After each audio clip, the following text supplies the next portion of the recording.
Bonjour, une petite vidéo pour des élèves de première spé maths portant sur la notion de probabilité conditionnelle. Dans cet exercice, on note A et B, deux événements. On suppose que B de B sachant A est égal à 0,5 et P de A inter B est égal à 0,8. Premièrement, calculer P de A, que peut-on constater? Deuxièmement, proposer une modification de l'énoncé pour corriger le problème constaté. Plus généralement, quelles conditions doit-on avoir sur P de B sachant A et P de A inter B pour que P de A existe bien? C'est un exercice de début de chapitre où il est surtout question de bien comprendre en fait cette notion de probabilité conditionnelle. Je vous laisse le temps donc d'appuyer sur pause et de répondre à ces consignes et simplement après, vous pourrez lire la suite de cette vidéo.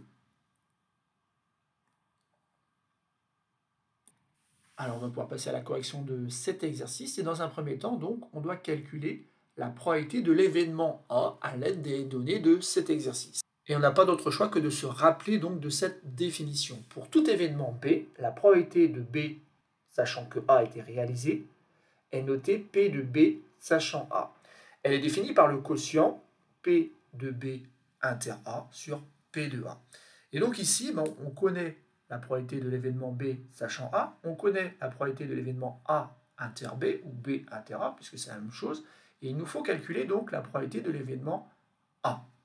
Et donc il va falloir manipuler un petit peu cette égalité afin de faire apparaître P de A à gauche du signe égal. Donc la première chose à faire ici, bien sûr, c'est de multiplier peut-être par P de A à droite et à gauche, et ainsi donc j'ai cette simplification-là. Autrement dit, je retrouve une propriété qui dit que P de A multiplié par P de B sachant A est égal à P de B inter A. Et ensuite, pour isoler P de A, je vais diviser à gauche par P de B sachant A.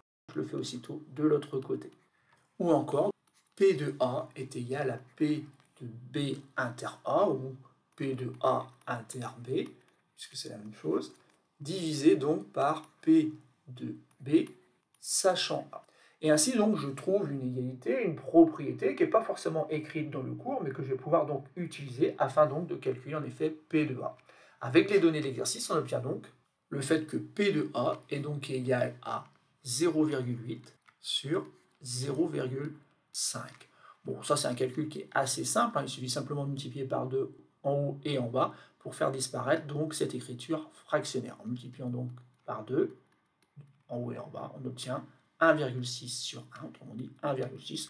Et là, ça pose un petit problème. Pourquoi? Parce que là, on est en train de calculer une probabilité d'un événement A et on trouve 1,6. Mais 1,6, attention, c'est strictement plus grand que 1. Donc ce n'est pas possible. La probabilité d'un événement, c'est forcément un nombre qui est compris entre 0 inclus et 1 inclus. Et là, on n'a pas d'autre choix que de dire que dans l'énoncé, il y a un problème. Les données de l'exercice sont pas cohérentes avec la notion de probabilité. On trouve une probabilité qui est strictement plus grande que 1, ce qui n'est pas possible. Et d'ailleurs, à la deuxième consigne, on nous demande de proposer une modification de l'énoncé pour corriger le problème constaté. Donc la modification qu'on va faire ici, c'est tout simplement P de B sachant A égale à 0,8, autrement dit, on va intervertir les valeurs, et P de A inter B est égal à 0,5. Alors pourquoi ça va fonctionner? Tout simplement parce que on obtient P de A, qui est égal, donc on l'a dit, à P de A inter B, autrement dit à 0,5, divisé donc par P de B sachant A qui vaut 0,8. Et là, une calculatrice nous donnerait donc 0,625, qui est bien un nombre compris entre 0 et 1. Et là, pour le coup, il n'y a plus de problème. On a bien obtenu la probabilité d'un événement. Et cette probabilité vaut 0,625. Et maintenant, on va répondre à la consigne. Plus généralement, quelles conditions doit-on avoir sur P de B sachant A et P de A inter B pour que P de A existe bien? Et en fait, la réponse, on l'a déjà, puisqu'on a exprimé P de A en fonction de deux autres probabilités, qui sont justement P de B sachant A et P de A inter B. Et pour ne pas avoir le problème qu'on a constaté donc premièrement là, il faut que P de A inter B sur P de B sachant A soit bien inférieur ou égal à 1, tout en étant bien sûr supérieur ou égal à 0. Ou encore, ici, il faut avoir le fait que forcément 0, ça doit être plus petit que P de A inter B, qui est lui-même inférieur ou égal à P de B sachant A. Et ainsi, on est sûr d'avoir une fraction qui soit comprise entre 0 et 1. Et donc ici, c'est une condition qu'il faut absolument avoir pour que l'exercice ait du sens. Il faut toujours que la probabilité de l'événement B sachant A soit plus grande que la probabilité de A à intérêt B.